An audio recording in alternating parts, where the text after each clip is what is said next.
이름은 열왕기, 왕들의 이야기, 열왕기서, Books of Kings라고 하는 분명한 제왕들의 이야기이지만은 하나님이 보실 때에 전혀 왕 같지 않은 사람들이 세상에 서 있을 때에 주님은 그 왕들이 전혀 인정할 수 없는 어린 포로로 잡힌 여자아이와 이스라엘 임금들이 도저히 동의할 수 없는 이방의 장수를 들으셔서 그들에게 믿음을 더하시고 그들이 가진 확신의 믿음을 귀하게 여기시면서 내게는 진짜 이런 사람들이 왕 같은 사람이라고 우리 주님이 말씀해 주시는 확신의 믿음, 믿음의 확신을 가진 두 사람에 대해서 우리는 지난주에 상고했습니다. 바로 어린 계집 아이 그리고 이방 장수 나만이었습니다. 어디 이런 믿음을 가진 사람 없느냐? 비록 처해져 있는 환경이 종살이이고 비록 처해 있는 사람이 깊은 나병에 빠져 있는 시절임에도 불구하고 끝까지 하나님을 믿는 어디 이런 믿음의 사람이 없느냐? 주님은 이렇게 우리를 향하여 손짓하시는 말씀을 지난주에 함께 상고하였습니다. 오늘은 그 말씀에 이어서 열왕기하 5장을 중심으로 하나님이 나아만을 치료하는 방식과 거기에 담긴 우리를 향한 하나님의 기대를 설교하려고 합니다. 이 자리에 참석하신 여러분들에게 나아만을 고치신 그 자비로우신 하나님의 은혜가 임하게 되기를 축복합니다. 축원합니다. 이번 한 주간 마음의 나병이든 정신의 나병이든 물질의 나병이든 인간관계의 나병이든 너무너무 힘겨운 여러분의 한계가 놀랍게도 믿음 안의 순종으로 인하여서 치료되고 회복되고 새로운 영혼의 미소가 회복되는 은혜의 한 주간 여러분이 주인공 되기를 진심으로 축복합니다. 먼저 오늘 본문에서 살펴보고자 하는 첫 번째 주제는 엘리사 혹은 엘리사의 신앙입니다. 우리는 성경을 읽으면서 의문을 갖게 됩니다. 왜 엘리사가 그 먼 길을 떠나 자신의 나라 아람에서 이스라엘 자기 집까지 찾아온 나아만을 왜 환대하지 않았겠느냐 하는 것입니다. 아니 옆 동네에서만 와도 그 문 밖에 세워두기 뭐해서 아이고 얼른 들어오세요 하면서 방으로 모시는 것이 우리의 예인데, 아니 이방 장군이 그 바리바리 선물을 싸가지고 나쁜 의도도 아니고 병 낫겠다는 마음으로 그렇게 엘리사 집 문까지 왔는데 엘리사가 나와가지고 아이고 나아만 장군 먼 길 오셨어, 하나님께서 당신을 도와줄 것이요, 자 한번 기도합시다, 그리고 요단강으로 내려갑시다, 내가 앞장서겠소 이라면 얼마나 보기가 좋습니까? 그런데 이 엘리사가 정말로 나아만 입장에서는 코빼기도 안 보이면서 그저 저 문 안에서 소리 질러서 요단강에 가서 7번 담그라고 해라, 이렇게 말해서 종이 나와가지고 대신 전하는 거였습니다. 나아만 입장에서는 자기가 오면은 정말 뭐 맨발은 아니더라도 참 진지하고 정중하게 맞이할 줄 알았는데 너무 정성이 없고 그리고 모멸감을 느낀 것입니다. 우리 10절 11절을 읽겠습니다. 열왕기하 5장 10절 11절 여러분 성경을 보시고 읽습니다. 시작. 엘리사가 사자를 그에게 보내 이르되 너는 가서 요단강에 몸을 7번 씻으라, 내 살이 회복되어 깨끗하리라 하는지라. 나아만이 노하여 물러가며 이르되 내 생각에는 그가 내게로 나와서서 그의 하나님 여호와의 이름을 부르고 그의 손을 그 부위 위에 흔들어 나병을 고칠까 하였도다. 내 생각에는 이렇게 정성껏 치료해 줄 줄 알았던데 이렇게 나를 무시하나? 나 이렇게 나병이라고 이렇게 무시하나? 내가 이렇게 문둥병자라고 나를 이렇게 무시하나? 이렇게 막 분노하는 것이 이해될 듯합니다. 부자 보고 가난하다 그래봐야 별로 마음이 안 상합니다. 공부를 잘하는 아이에게 공부도 못하는 것이 그러면 웃습니다. 뭐 아주 이렇게 예쁘게 생긴 소피 마르소 압니까? 그랬든 간에 누구를 이야기할까? 수지, 김태희, 하여튼 우리가 보통 예쁘게 생긴 사람 보고 이거 못생긴 것이 그러면 그냥 웃지만은 좀 자유롭게 생긴 분 보고 못생겼다 그러면 마음에 상처가 나는 거죠. 이렇게 아주 이 날씬한 분 보고 이 뚱땡아 그래도 피식 웃지만은 조금 여력이 있는 분 보고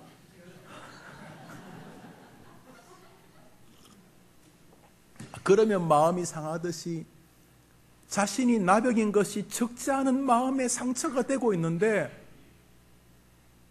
자기를 조롱한 듯이 느꼈으니 나만이 분노했던 것이 이해됩니다. 나만이 분하여 물러가며 나를 이렇게 대접하다니 하면서 분해하는 장면인데 여기서 묻고 싶은 것은 그것입니다. 왜 엘리사가 이렇게 분란을 일으키냐 하는 것입니다. 아니 나와서 그저 그냥 적대국의 임금이라도 그저 한번 악수를 하거나 악수를 하기 싫으면 뭐 눈인사라도 하고 그래 먼 길 오셨습니다. 제가 한번 기도합시다. 자 요단강으로 내가 갈 테니까 따라오십시오. 이랬으면 뭐 다 뭐 정말 매부 좋고 노이 좋고 다 좋았을 건데 이 사람이 그렇게 분노할 만큼 왜 그런 식으로 대했냐는 것입니다. 자기도 위험해지고 이 이스라엘 나라도 잘못하면 큰 위기에 빠질 만한 이 심각한 문제를 왜 그렇게 만들었느냐 하는 것입니다. 그리고 성경은 왜 그런 이야기까지 기록하고 있느냐 하는 것입니다. 여러분 성경이 꽤 두껍지요. 성경이 가느다라 해요, 두꺼워요? 왜? 그냥 팍 결심하면 읽을 수 있어요, 없어요? 쉽지 않죠. 그런데 여러분 성경은 하나님이 우리에게 주신 것을 다 기록한 책이 아니에요. 성경의 주인공은 예수님이, 구약 성경은 예수님이 온다는 내용이고 신약 성경은 예수님이 왔다는 이야기예요. 그래서 예수님이 기독교의 중심이고 성경의 중심이, 예수님이 32년 살았었어요. 뭐 32, 3년 이렇게 사셨다고 보여지는데 30년의 생애 가운데 3년 공생애도 다 기록되지 않았어요. 예수님이 기록되신 생애 가운데 식사하는 장면 몇 개 안 돼요. 예수님 주무신 몇 개 안 나와요. 예수님이 뭐 밥을 베다니 나사로의 집에서만 드셨겠어요? 세리의 집에서만 식사하겠어요? 예수님이 하루에 최소한 2끼, 3끼는 드셨을 것 아니에요. 예수님이 오늘 아침에는 어떤 종류의 식사를 어떤 사람들과 앉아가지고 드시면서 식사하시면서는 어떤 내용들을 말씀하셨다. 예수님이 하셨던 말씀을 마치 옛날에 그 임금의 그 내용을 어떤 실록처럼 쫙 기록했다면요. 지금은 성경에 그 10배도 넘으면 예수님의 이야기만 기록해도 예수님의 공생애 때 했었던 모든 사건들을 다 기록했다면 이 성경에 거의 10배쯤 넘을 겁니다. 거기다가 아브라함이 했던 일 다 기록하지 않았어요. 아브라함이 그 오래 살았는데 아브라함이 이삭을 만나서 어떻게 말했고 첫날은 어떤 식으로 말했고 이삭이 컸을 때는 어떻게, 이삭이 학교 다닐 때 어떻게 했고 이삭과 함께 밥 먹으면서 무슨 말을 했고 이삭과 함께 나무를 하러 가면서 양을 치면서 이삭과 함께 했던 말들을 다 기록했다면 이 성경에 100배도 넘었을 거예요. 또 이삭의 이야기, 또 야곱의 이야기, 요셉의 이야기, 모세의 이야기, 400년 동안 이스라엘이 애굽에서 고난당했던 이야기, 그걸 다 미주알 고주알 적었으면 우리 성경 들고 다니지도 못해요. 그렇게 성경은 꼭 기록하고 싶은 것만 기록하신 거예요. 그렇다면 도대체 하나님이 엘리사가 나만이 무시당한 느낌이 들었던 사건은 왜 기록하셨냐는 거예요. 이 성경에 여기 무슨 의도가 있으시냐 하는 것입니다. 우리는 방금 성경 2절을 읽었습니다. 10절과 11절. 엘리사가 나오지도 않고 보내는 이야기고 얼굴도 비추지 않는 엘리사에게 분노하는 나아만의 마음 속에서 우리는 첫 번째로 추정해 볼 수 있습니다. 엘리사가 화가 났구나. 엘리사가 많은 군대를 거느리고 나오는 그 모습들, 말과 병거들을 거느리고 나왔다 그러죠. 우리 9절 한번 읽어봅시다. 9절. 자, 엘리사 집 앞에 어떻게 나옵니까? 9절 시작. 나아만이 이의 말들과 병거들을 거느리고 아니 병 고치러 오면 말이 겸손하게 혼자 이렇게 조용히 이렇게 와가지고 그게 아니고 말과 병거들을 가지고 막 대단하게 에헴 나 왔다 문을 열어라 고개를 숙여라 뭐 이러면서 아주 막 건방지게 오니까 그런 것을 뭐 싫었다 그래요? 눈꼴 싫었다 그러더만. 그 눈꼴 싫었어. 그냥 꼴 보기 싫었어. 안 그래도 적대국인데 그래서 엘리사가 얼굴을 안 내밀었다? 뭐 우리 같은 범인이야 알량한 자존심이 상해서 그럴 수 있을지 모르겠습니다만 하나님의 종 엘리사에게는 좀 지나친 접근이 아니겠습니까? 그러면 두 번째로 생각해 볼 수 있는 것은 한 수 낮추려고 겸손하게 만들려고 다 이렇게 얼굴도 안 보여주면서 저 엘리사와 나는 수준이 다르구나 이렇게 겸손하게 만들려고 겸손이 존귀의 앞잡이라고 말씀하셨으니 일부분 그럴듯합니다만 여기 굉장히 주의가 필요해요. 여러분 잘 들으셔야 될 게 있어요. 여러분이 어떤 의도를 가지고 다른 사람을 겸손하게 만들려는 것은 실패로 돌아가는 가능성이 굉장히 높습니다. 겨우 할 수 있는 것이 부모와 자식 정도입니다. 부모와 자식도 굉장히 주의해야 될. 왜냐하면 우리가 어떠한 겸손하게 저 사람을 만들려는 의도로 그 사람을 훈련시키는 것은 굉장한 주의가 필요합니다. 왜냐하면 거기에는 나도 모를 교만이 내 안에 있고 동시에 한 인격체인 하나님의 사람을 내가 낮출 수 있는 하나의 피조물로 대할 가능성이 있기 때문에 그렇습니다. 개를 겸손하다, 그건 나쁘지 않아요.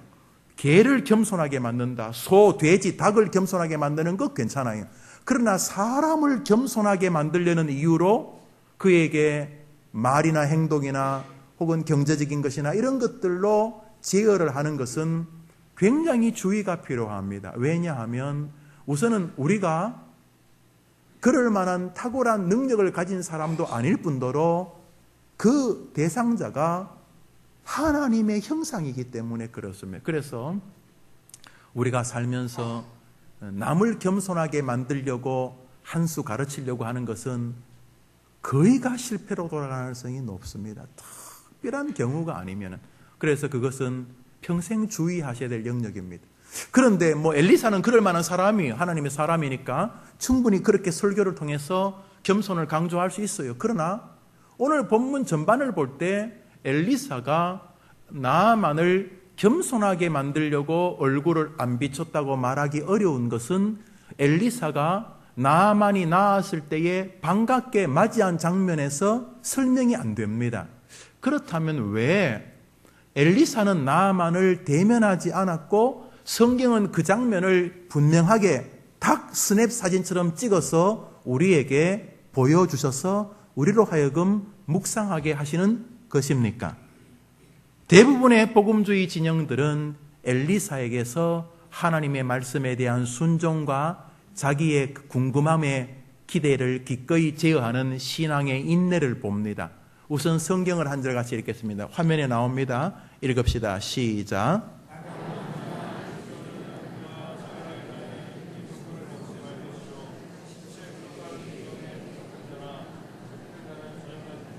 내용은 뭐냐 하면 나병을 가진 사람을 접촉하면 최소한 저녁까지 너도 불결하다 이런 것입니다. 엘리사는 선지자였습니다. 나아만을 만난 다음에 오후에도 신방해야 될 사람이 있고 설교해야 될 곳이 있고 가야 될 사역이 많았습니다. 그런데 성경은 나병 환자를 대면하면 최소한 저녁까지는 불결하다 그러니까 엘리사는 오후 신방을 할 수가 없었습니다. 오후에 또 다른 주님의 사역을 할 수 없었습니다. 무엇보다도 나아만이 아무리 고관 대장 높은 사람이고 인정해 줘야 될 사람이지만 나아만 때문에 다른 사람을 만나야 될 하나님의 사역을 망칠 수는 없었습니다. 그 중심에 하나님의 말씀에 대한 순종이 있었던 것입니다. 그래서 엘리사라고 왜 나아만을 안 보고 싶었겠어요? 특별히 이 엘리사는 하나님이 나아만을 낫게 한다는 확신을 가진 사람 아닙니까? 그러니까 그도 그 역사적인 장면에 동참하고 싶었을 거예요. 나아만을 데리고 요단강에 7번 들어가라고 말하고 7번째 들어갔다가 나오면서 그 살이 어린아이처럼 깨끗해지고 모든 사람이 주님께 영광을 돌리고 환호하는 그 장면에, 그 역사적인 장면에 엘리사라고 왜 동참하고 싶지 않았겠어요? 엘리사가 완벽한 하나님입니까? 사람은요 특별한 자리에 동참하고 싶어요. 가끔 우리 성도님들하고 밥 먹으러 가다 보면요, 가끔 어떤 식당에서 음식이 나오는데 좀 독특한 음식이 나오잖아요. 보통 다른 집에 가면 다 이렇게 그냥 접시에 이렇게 음식이 이렇게 쭉 이렇게 나오는데, 어떤 식당 가면 그 음식을 닭 모양처럼 이렇게 만들어가지고, 여튼 간에, 그러면 식당에서 밥을 먹기 전에 갑자기 집사님과 온 사람들이 핸드폰을 막 꺼내요. 뭐 해요? 막 찍어요. 아니 무슨 역사적인 순간도 아니잖아요. 반찬이 조금 이상한 것 뿐인데 이 특별한 순간을 찍어놔야 한다는 거예요. 아니 그 정도의 특별한 순간이 아니잖아요. 그 아람에서 이까지 온 나아만 장군이 하나님의 은혜로 7번 요단에 들어갔다가 나오면서 몸이 낫는 이 역사적인 순간에 엘리사라고 왜 동참하고 싶지 않았겠어요? 엘리사가 나아만이 나았을 때 만난 것을 보면은 엘리사의 마음이 나아만을 만나는 걸 싫어한 것이 아니었다는 것을 알 수가 있어요. 또 엘리사도 사람 아니에요. 엘리사가 그 나아만이 7번 담궈서 나와서 몸이 나을 때 사람들은 첫 번째로는 하나님께 영광을 돌리고 두 번째로는 누구를 칭송했겠어요? 누구를 칭송했겠어요? 역시 엘리사 선지자시죠. 역시 선지자는 엘리사. 야, 엘리사는 우리나라의 정말 보배 같은 선지자야. 엘리사라고 왜 그런 칭찬을 싫어했겠어요? 여러분, 사람은요 칭찬에 다 예민해요. 여러분, 할 수만 있다면 사람을 칭찬하는 거 좋은 거예요. 한번 따라합시다. 너희를 위해 수고하는 자들을 알아주라. 첫 번째로 부모님이에요. 부모님을 칭찬한다는 말이 옳은 말인지 모르지만 부모님께 진심으로 고마움을 표현하는 거 귀한 거예요. 어린아이들은요 칭찬 안 하면요 크게 삐지고 삐뚤어집니다. 여러분, 3살 4살 아이들이 둘이 있는데요, 하나이만 칭찬하면 다른 아이는 어떻게 돼요? 곧바로 웁니다. 아니에요? 여러분 집 애는 3살짜리는 형아 칭찬하면 충분히 그럴 수 있습니다. 엄마마마 아바마마 형아만 열심히 칭찬하시고 저는 저 칭찬을 보면서 다시금 마음에 나도 더 훌륭한 사람이 되어야 되겠다는 결심을 가지겠습니다. 그렇습니까? 왜 나는 칭찬 안 해줘? 그게 인간의 본성입니다. 그것이 80일에도 안 변합니다. 70, 80, 60이 지나는 동안 인생살이에서 남에게 노골적으로 칭찬받으려고 하면 남들이 싫어한다는 인간 체계를 알기 때문에 나름대로의 그 수습 방법이 마음에 있을 뿐이지 똑같습니다. 그러니까 입에 바른 것이 아니라 진심으로 그를 좋아하고 칭찬하는 것은 귀한 것입니다. 우리 교인들이 서로 칭찬만 해줘도 주변에 많은 무너져가는 사람들이 우리 교회에서 살아나게 될 것을 저는 믿습니다. 칭찬은 소중해. 엘리사라고 안 그랬겠어요? 그런데 왜 엘리사는 얼굴도 안 내밀었느냐? 바로 이 말씀 때문입니다. 그도 만나보고 싶고 그 특별한 자리에 동참하고 싶고 때로는 하나님을 영광스럽게 하고 자기도 존귀해지는 것을 기뻐했을 거예요. 그럼에도 불구하고 그는 기꺼이 하나님의 말씀에 순종하며 자신의 욕망이나 자신의 호기심을 인내로 억누를 줄 있는 믿음의 사람이었던 것입니다. 하나님이 나아만을 낫게 하는 데는 엘리사와 같은 이런 믿음의 사람의 헌신이 있었던 것입니다. 나아만도 마찬가지입니다. 요단강으로 내려온 나아만은 참 마음이 여러 갈래 아니었겠습니까? 내가 팔레스타인 고대 근동 지방의 최고의 장수인데 불과 얼마 전까만 해도 이 세상에 가장 잔악하고 아주 잔인한 민족인 이 아수르를 정복했 정말로 최고의 장군인데 내가 병 때문에 이스라엘에 와가지고 알지도 못하는 선지자의 툭 던지는 한마디를 쫓아서 그 말을 따라서 지금 요단강에 내려가서 몸을 담궈야 한다니 참 마음이 착잡했을 것입니다. 신났겠습니까, 여러분? 그리고 갑옷을 입고 요단강에 들어갔을 리가 없습니다. 피부병이라는 것 자체가 여러분 이렇게 많이 이렇게 병과 피부를 이렇게 접촉시키는 거 아닙니까? 이제 성지순례 가시면 아마 사해에 가실 거예요. 사해 바다에 가실 거예요. 사해바다는 이렇게 소금물이고 진흙인데요. 사해바다에 들어가기 전에 그 옷을 갈아입게 합니다. 여러분 추측에 어떤 옷으로 갈아입게 할 것 같아요? 그 사해 진흙이나 물이 닿지 않도록 막 이렇게 갑옷 같은 걸 입힐 것 같아요? 어떤 옷을 입힐 것 같아요? 말하기 싫으면 놔둬요. 그냥 뭐 추리닝 같은 런닝 같은 거예요. 그냥 그 사해의 그 진흙 같은 소금물이 몸에 다, 왜냐하면 그게 엄청 좋은 미네랄이라는 그런 이유 때문에. 피부병 환자들은 더더욱 그렇잖아요. 여러분 발에 무좀 있으면 용안 어디 온천이 있다 그러면 제일 먼저 뭐부터 해요? 머리부터 감아요? 신발을 벗지요. 그 다음에요, 양말을 벗고요. 그리고 물하고 이렇게 살하고 직접 닿게 하지 않았겠어요? 아마 나만도 그랬겠죠. 몸이 나병인데, 피부병인데. 그러니까 갑옷을 다 벗고 뭐 최소한의 옷만 걸치고 아마 요단에 들어갔을 것입니다. 그런데 오늘 성경에 보면 너는 가서 요단강에 몸을 7번 씻으라. 이 씻으라가 잠그라. 그러니까 머리끝에서 발끝까지 세례 줄 때 하는 거거든요. 머리끝에 발끝. 그러니까 7번 세례 주는 것처럼 물속에 들어갔다가 나와서 옷을 다 닦고 다시 물가에서 물 안으로 들어가서 머리까지 담그고 또 밖으로 나왔다가 다시 이것을 7번 반복하니까 이게 재미있을 리가 없잖아요. 특별히 그의 몸은 나병이었고 이미 얼굴, 손에서도 다 드러났지만 옷을 벗으면 완전히 만신창이가 되어 있는 나병이 온 세상에 드러났을 것입니다. 한 번 갔다 나와서 수건으로 닦고 두 번째 들어가려고 할 때 장난인가? 이게 뭐 하는 짓이지? 그리고 주변 사람들이 측은한 눈으로 야, 참 나만도 별 것 없네. 저거 낫겠다고 정말 저러고 있는 거? 저거 여강강에 들어간다고 낫겠어? 사람들의 말은 하지 않지만 눈빛 속에서, 표정 속에서 야유 소리가 들리지 않았겠습니까?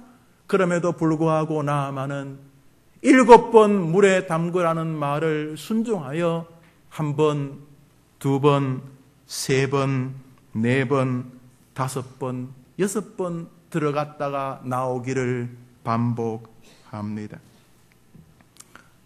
일면 내면 속에서 이거 뭐 하는 짓이지? 야, 이런다고 나을까? 나는 엘리사도 본 적도 없는데 달랑 엘리사가 전한다는 하나님의 말씀을 쫓아서 지금 하고 있는데 사람들이 나를 얼마나 비웃을까? 낫지 않으면 야, 이게 뭐 하는 짓이지? 그리고 모든 부하들이 내 몸을 보고 깜짝 놀라는 저 눈빛들, 그리고 자기는 건강하다는 일말의 안도의 한숨 속에 담긴 나에 대한 야유들, 냉소들, 야, 어떡하지? 이 나아만의 심정이 그렇지 않았겠습니까? 그러나 요단강에 한 번을 들어가도 낫질 않았으면 나으려면 한 번에 나아야 될 텐데 2번째도 3번째도 4번째도 5번째도 6번째에 들어갔다 나와도 낫지를 않았습니다. 하나님의 역사는 6번을 지나 7번째에 들어갈 때에 벌어지기 시작했습니다. 사랑하는 여러분, 너무 많은 사람들이 6번쯤 하고 포기해 버립니다. 안 해. 교회 안 나가. 나는 이제 더 이상 길이 없어. 도대체 이 암병을 어떻게 고친단 말이야? 끝났어? 안 된다고. 안 돼. 경제적인 회복? 내가 지금 몇 번이나 망한지 알아? 이제 안 된다니까? 수많은 사람은 5번까지 오다가 포기해 버립니다. 6번까지는 합니다만 그때도 포기해 버리고 스스로 목숨을 던지기까지도 합니다. 수많은 사람이 1번을 하고 그만둡니다. 2번을 하고 그만둡니다. 3, 4판 하고 그만둡니다. 그런데 소수의 사람은 끝까지 하나님의 말씀을 따라 요단강에 7번째 들어갑니다. 6번째에서 7번째 들어가는 그 시간이 나아만의 생의 터닝 포인트였습니다.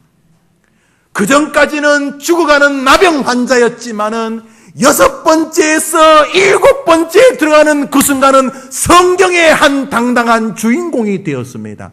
할렐루야. 사랑하는 여러분, 수많은 사람들이 이렇습니다. 나만처럼 엘리사의 집 앞까지는 갑니다만 엘리사가 조금 불편하게 대한다는 이유 때문에 나 교회 안 나가. 뭐 목사면 다야, 뭐 장로면 다야. 안 해, 나 안 해. 어떤 사람은 요단강까지는 갑니다. 체면 때문에. 그런데 요단강에 들어가라면 주변 사람들이 야유의 눈빛을 보이고 아이고 장군님 거기 들어간다고 낫겠어요. 한두 마리의 비아냥이 던져지면 맞아 안 해 하고 요단강에서 발길을 돌립니다.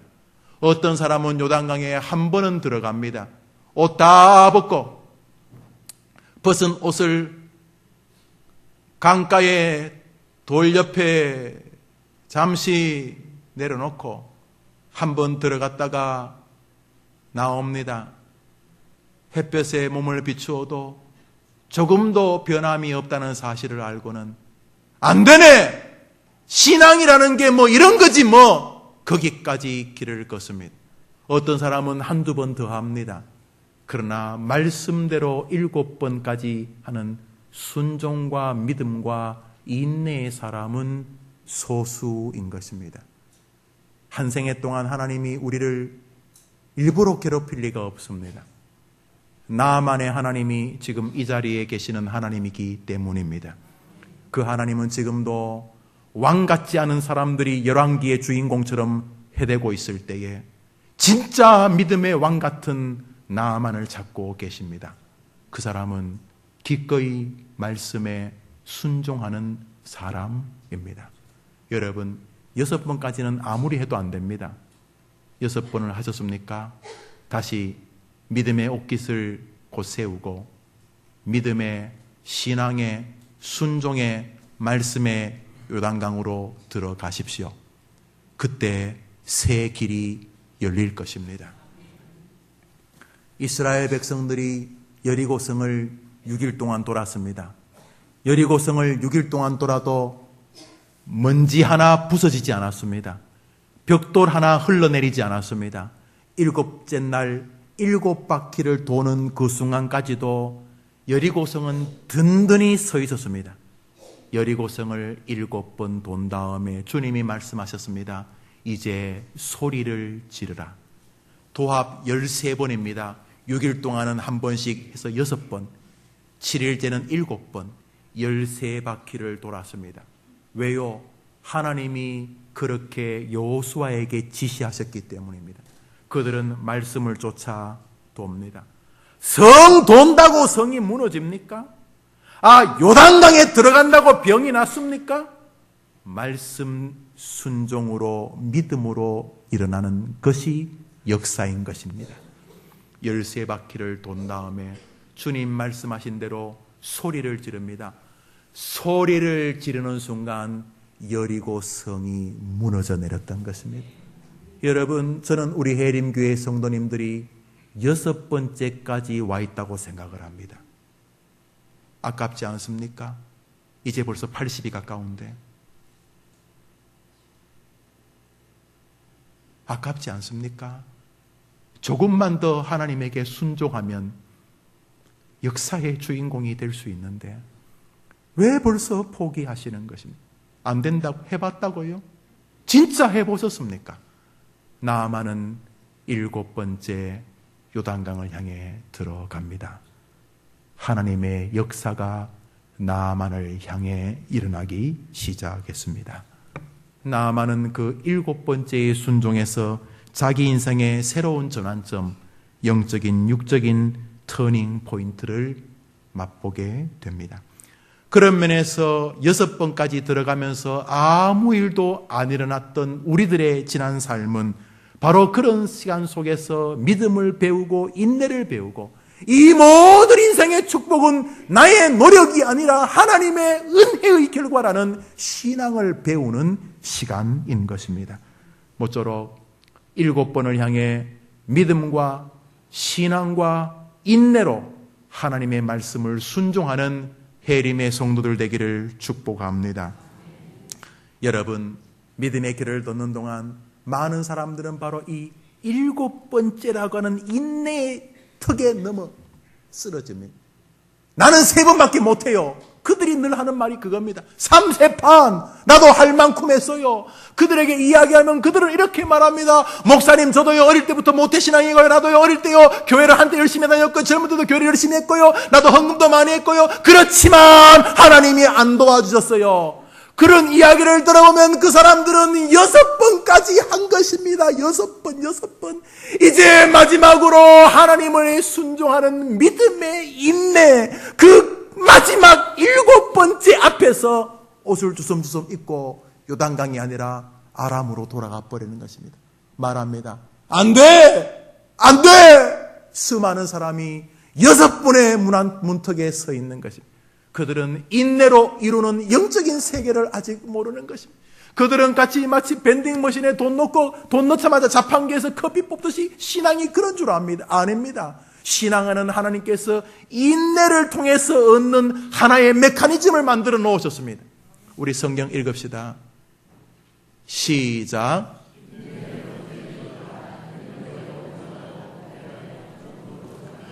너희로 온전하고 구비하여 조금도 부족함이 없게 하기 위해서 주님은 우리에게 무엇을 요구하십니까? 인내를 내가 원하는 수준까지 내 앞에 가지고 오라고 이야기를 하고 있습니다. 여러분, 세상을 살다 보면은 믿음의 길 속에서 수많은 사람이 똑똑하고 성경도 잘 알고 신학도 공부하고 나름대로 잘하는데 결정적인 은혜를 체험하지 못하는 사람들은 그가 기도를 덜 해서라기보다는 그가 성경을 덜 읽어서라기보다는 그에게 치명적인 믿음의 아름다운 속성인 인내가 부족하기 때문인 것을 보게 됩니다. 많은 사람들은 하나님의 일을 꽤 하는데 진짜 열매는 자기가 받지 못합니다. 왜 못 받습니까? 히브리서를 한번 읽어봅시다. 읽습니다. 시작.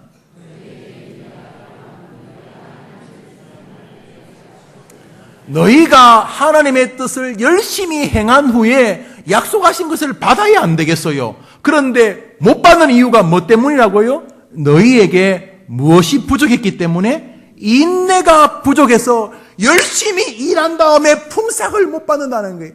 열심히 기도하고 열심으로 하고 이렇게 하는데 결정적으로는 하나님이 약속하신 것을 못 받아요. 뭐가 부족했어요? 인내가 부족했어요. 여러분, 밥을 하는데요, 밥이 막 됩니다. 그 밥이 막 끓으면 이제 뚜껑 열면 됩니까? 반드시 무슨 시간이 필요해요? 뜸을 들여요. 안 그러면요 밥이 설어요. 이 선밥은요 생살이 차라리 나아요. 여러분, 이 밥이 밖은 좀 되는데 안은 씹으면 덜 된 밥은요 기분이 묘해요. 차라리 이 생쌀이 먹는 게 쉬워요. 기요 안 기요? 기지요. 저도 자취를 20년 가까이 이렇게 해봐가지고 제가 밥이란 밥은 다 해봤어요. 탄밥, 덜 된 밥, 3층밥, 별의별 밥을 다 해봤는데요. 그 중에 최악의 밥이요. 이게 뜸이 덜 들어진 밥이에요. 이거는 뜨거울 때도 먹기 힘들지만 식으면 더 먹기가 힘들어요. 기요 아니요? 수많은 사람이 뭔가 불도 떼고요, 쌀도 집어넣고, 믿음 생활, 총 나간다, 칼 나간다는데, 결정적으로 그 사람에게 부족한 것은 인내가 부족해요. 주님 말씀했어요. 열심히 해놓고도 내가 주려고 하는데 벌써 가버렸어요. 없어요. 열심히 하길래 내가 이제 주려고 하는데 가버린 거예요. 왜요? 그는 7번의 역사를 몰라요. 그는 3번 하고 일어나 버렸어요. 그는 4번 하고 일어나요. 그가 5번 하면서 입이 툭 튀어나와서 하는 말이 말씀대로 안 된다 이렇게 말해요. 그들은 6번까지 가요. 그리고 말합니다. 안 된다니까요. 아니올시다. 하나님의 역사는 6번을 지나 7번째 이루어지기 때문입니다. 저는 여러분들이, 많은 분들이 6번째 와 있다고 생각을 합니다. 포기하면 안 됩니다. 지하 100m에 엄청난 물이 있습니다. 이 사람이 열심히 팠습니다. 드릴을 뚫고 돈을 내서 앞에 다이아몬드를 박아서 금강석을 받아서 막 팠습니다. 80m 파도 안 나옵니다. 90m 파도 안 납니다. 98m를 팠는데도 안 나옵니다. 이제는 더 이상 연료도 없고 재료도 없습니다. 마지막으로 1m를 더 팠습니다. 99m를 팠습니다. 그리고 결론을 내립니다. 여기 없어요, 물은 100m에 있습니다. 믿음의 세계에서 함부로 포기하는 것은 너무너무 불행하고 어리석은 사람입니다. 하나님이 계신데 어떻게 포기가 가능합니까? 그 하나님이 지금도 여러분을 굽어 살피고 계신 줄 믿습니다. 그러므로 우리에게는 인내로 얻는 믿음의 세계가 존재하는 것입니다. 사랑하는 여러분, 나아만에게는 7번이었지만 우리에게는 10번일 수 있습니다. 나아만에게는 7번이었지만 우리에게는 몇 달일 수 있고요. 우리에게는 때로는 몇 년일 수도 있습니다. 그렇지만 포기하기에는 이릅니다. 때가 차면 하나님이 임하실 것이 분명하기 때문입니다. 한번 따라합시다. 말씀대로 내게도 임하실 줄 믿습니다. 한번 아멘 해봅시다. 나아만이 이 시대에 우리에게 손짓합니다. 내 후배 어디 없냐? 모든 사람이 안 된다 할 때 요단강에 7번 말씀 쫓아가는 내 후배 없느냐고 우리에게 손짓하고 있습니다. 그러므로 믿음의 길을 걷는 동안 너무 쉽게 포기하는 것은 칭찬받을 일이 아닌 것입니다. 부르짖고 계십니까? 그러면 조금만 더 하나님을 기다리십시오. 6번까지 하셨으니까 한 번만 더 하나님을 기대하십시오. 우리 시편을 읽읍시다. 시작.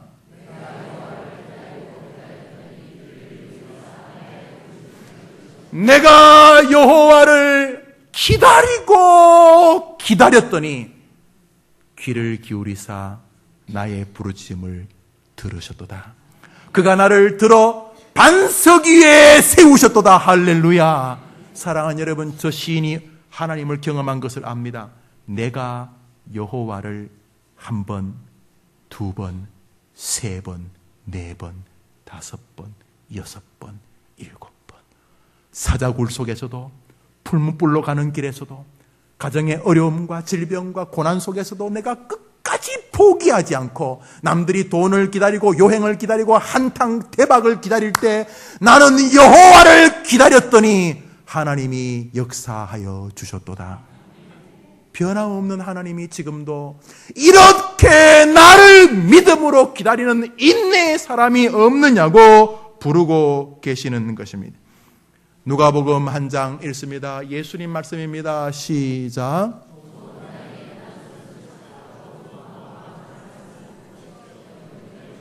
저는 우리 해림교회가 좋은 땅이라고 생각을 합니다. 어떤 교회가니까 축복의, 자기 교회 이름을 축복의 땅이라고. 제가 볼 때 우리 해림교회는 좋은 땅입니다. 얼마나 싸움질하고 찌지고 볶는 교회들 많습니까? 제가 볼 때 우리 교회는 진짜 좋은 땅입니다. 제일 성질 못된 땅이 이 땅이고, 이 김영구 땅이고. 제가 볼 때, 제가 이렇게 교인들 새벽 기도할 때, 새벽에 이렇게 기도하면서 교인들 쭉 기도하면은, 야, 우리 교회에서 누가 제일 성질이 더럽냐? 몇 초 안 걸려 답이 나옵니다. 말 안 하겠습니다. 저는 우리 해림교회가 성도들이 좋은 땅인 거 압니다.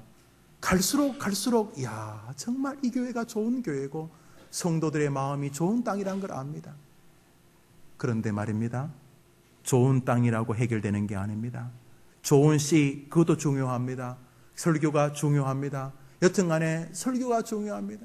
제가 우리 부목사님들에게 또 저에게 하는 말이죠. 우리 부목사님들 강단에 설 때마다 담임 목사보다 설교 더 잘하셔야 됩니다. 더 잘하셔야 됩니다.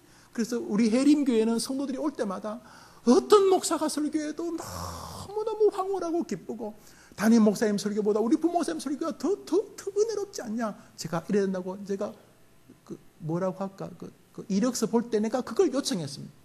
그리고 신방하는 일에 최선을 다해달라고 그 두 가지를 요청했습니다. 말씀의 씨가 중요합니다. 예, 좋은 땅도 중요하고 말씀의 씨도 중요한데요. 중요한 거는요, 그것 가지고 열매가 안 됩니다. 열매는 어떻게 맺는 줄 아십니까? 따라합시다. 인내로 결신하는 것이니라. 우리 다시 읽읍시다. 좋은 땅의 시작.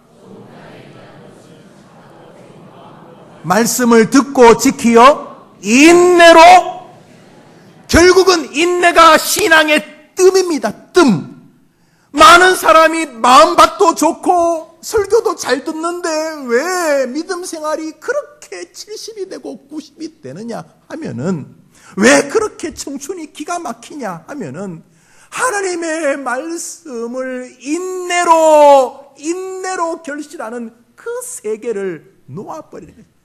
얼마나 쉽게 하나님의 말씀을 포기하는지 모릅니다. 바람이 분다는 이유 때문에, 잠시 흙먼지가 다가왔다는 이유 때문에, 내가 받을 돈을 못 받았다는 이유 때문에, 몸이 좀 아프다는 이유 때문에 인내로 얻는 그 신비로운 세계를 놓아버리며, 그들의 별명은 6번입니다. 그들은 7번 하지 않습니다.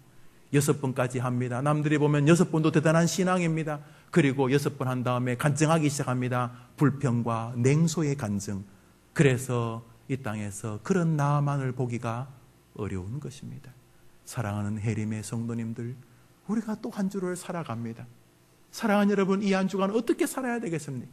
그리고 이 한 주간에 하나님은 왜 목사를 이 첫 시간에 설교하게 합니까? 여러분, 기독교는 일요일이 첫날입니다.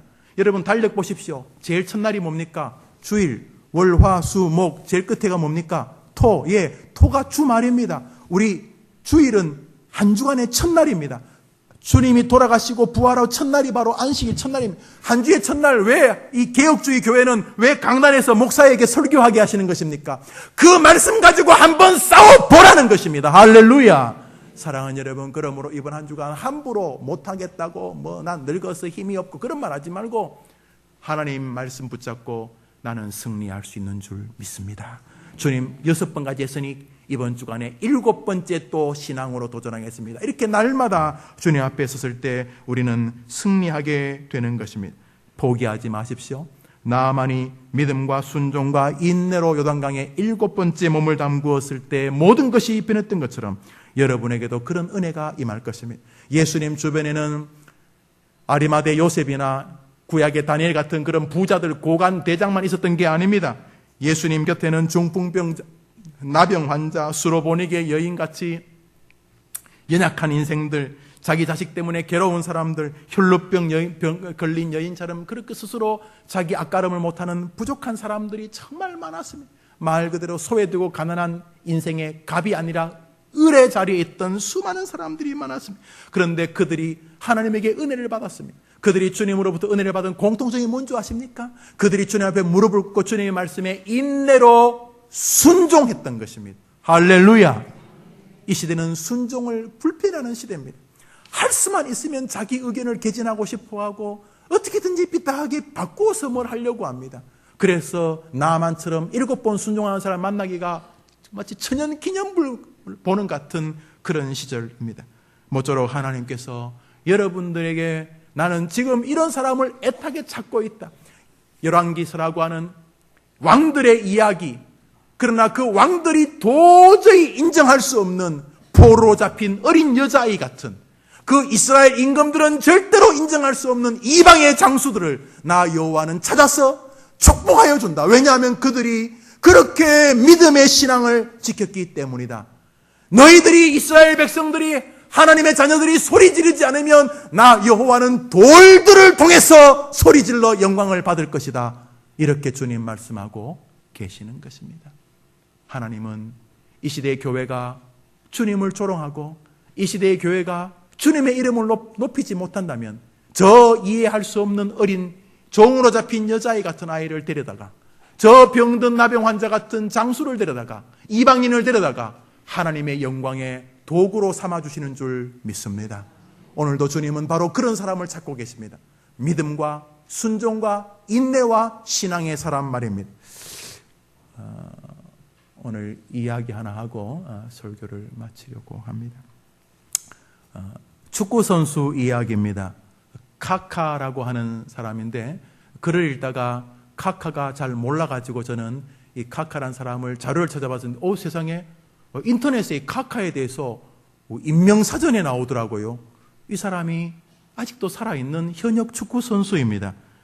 축구를 잘 모르시는 분은 카카 그러면 뭐 과자를 생각하거나 대통령을 생각하거나 그럴지 모르겠습니다만 이 카카가 브라질 축구선수인데 원래 이름은 깁니다. 히카루두 이젝송 투스 산투스 레이치 둘, 넷, 여섯, 여덟, 열, 열두, 열리 이름이 17자인데 이 사람 이름을 줄여서 카카라고 부릅니다.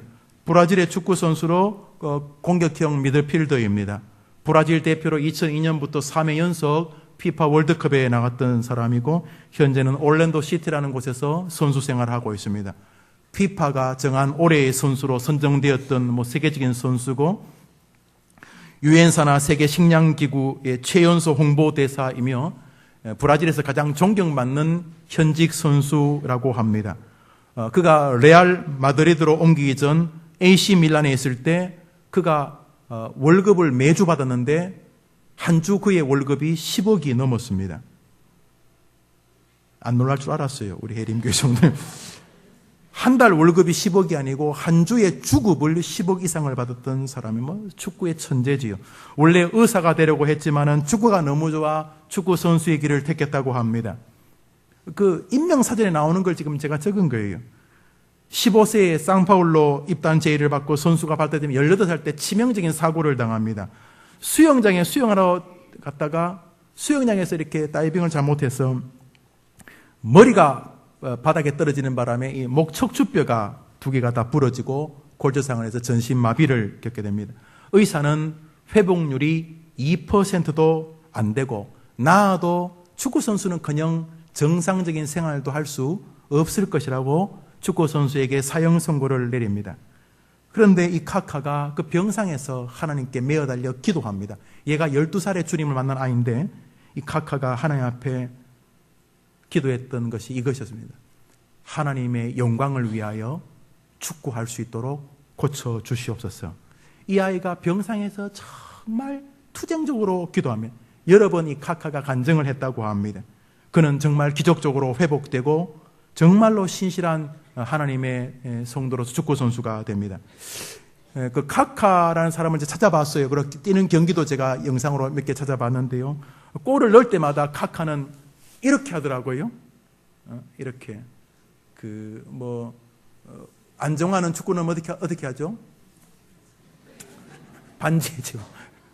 또 호날두는 축구는 탁 이렇게 하던데 카카는 골을 넣으면 하나님께 영광을 돌린다고 두 손을 드는데 그의 소거되는 I belong to Jesus.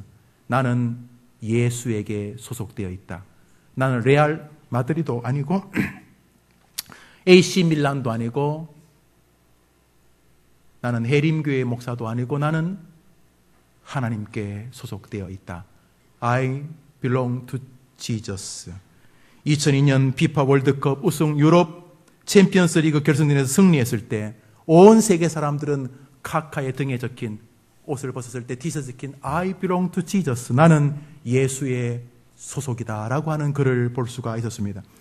2005년도 피파 컨페더레이션스컵 결승전에서 아르헨티나를 브라질이 4대1로 이겼을 때도 그는 Jesus loves you라고 하는 예수님이 당신을 사랑합니다라는 말을 세계 각국의 언어로 티셔츠에 써가지고 영어, 불어, 브라질어 이렇게 세계 각국의 언어로 예수님은 당신을 사랑하십니다 라고 하는 언어가 적힌 티셔츠를 입고 경기장에 나왔습니다.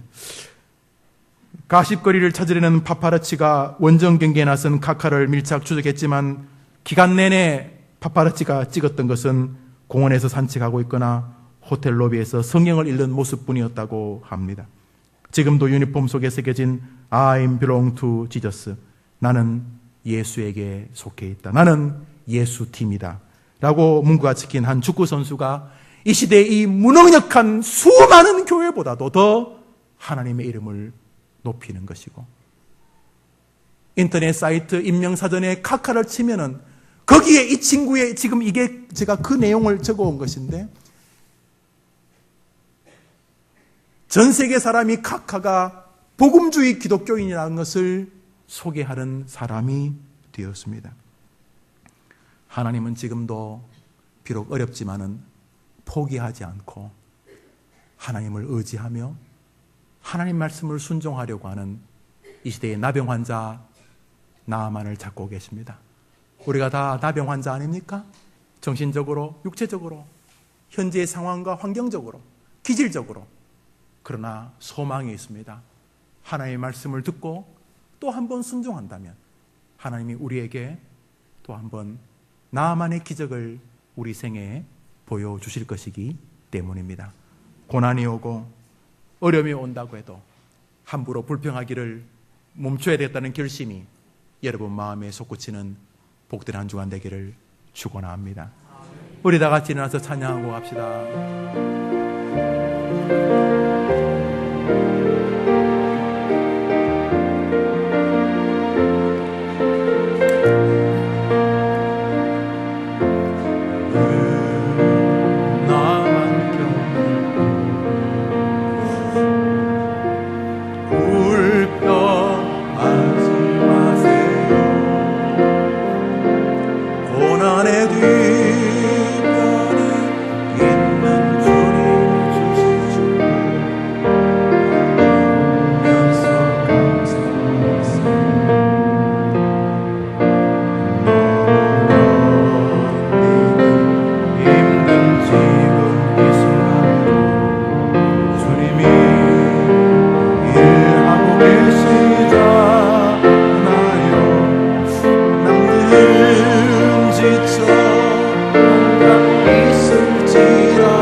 손잡고 계시잖아요. 주님이 나와 함께하 믿는다면 어떤 역경도 이길 수 있자. 왜 이런 슬픔 찾아왔는지,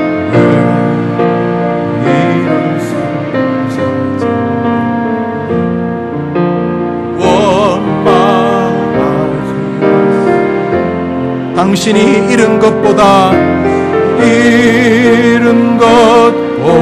주님께 받은 은혜 더욱 많음에 감사하세. 너무 견디기 힘든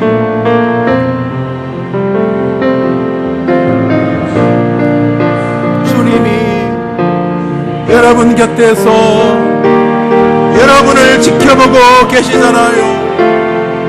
나는 한다. 나는 포기하지 않는다. 나는 말씀을 순종한다. 힘을 내세요. 힘을 내세요. 주님이 손잡고 나는 말씀을 따른다.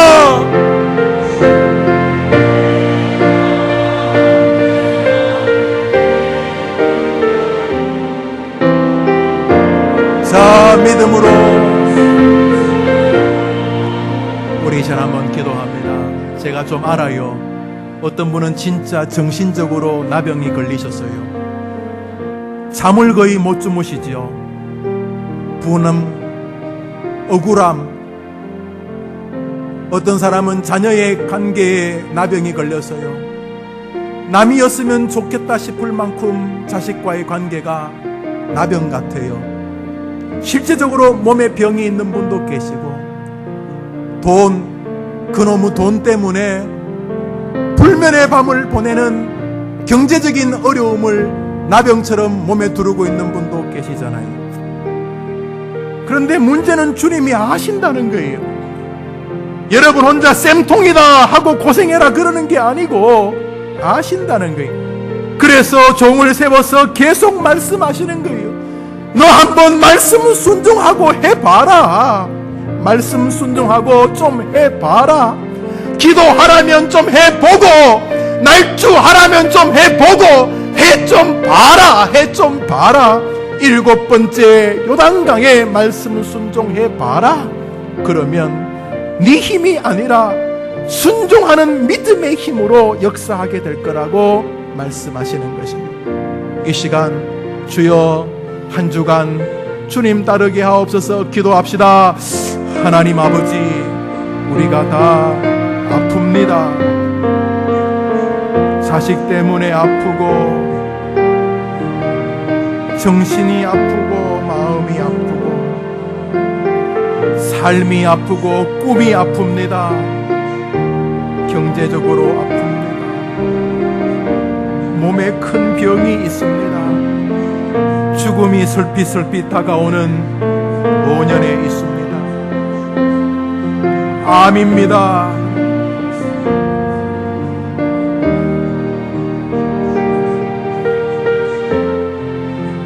그러나 힘을 내라고 말씀해 주셔서 남들은 지쳐 앉아 있을지라도 당신은 일어나라고 말씀해 주십니다. 남들은 지쳐 앉아 있을지라도 너는 일어나라고 말씀해 주셨습니다. 이번 한 주간 또 살아가겠습니다. 우리에게 힘을 주옵소서.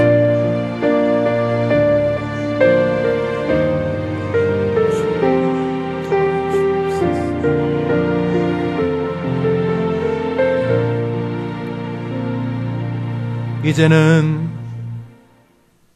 우리의 손을 잡으시고 요단강으로 친히 이끄시면서 말씀의 남은 시간 순종해 보라고 격려해 주시는 예수님의 은혜와 안 될 것 같다고 말하지 말고 해봤다고 말하지 말고 순종하겠습니다 하고 요단강으로 들어가는 우리의 모습을 한없는 기쁨으로 지켜보시는 하나님의 사랑과 이 시대에 하나님이 나만 같은 사람 찾고 계신 것을 아시기에 해림교회에 오셔서 또 우리에게 친히 말씀하시는 살아계시는 성령님의 교통하심과 위로하심과 축복하심이 인생의 터닝 포인트가 이번 주간이 되기를 바라며 말씀에 또 한 번 순종하려고 6번째를 지나 7번째 순종의 길로 들어서는 해림의 성도들 위해 불완전한 자리에 있는 우리 조국 교회 위에 우리 남북한 위에 우리가 맡은 사명으로 지어가는 빛나는 새성전 사역 위에 이제로 영원토록 함께 있을지어다. 아멘.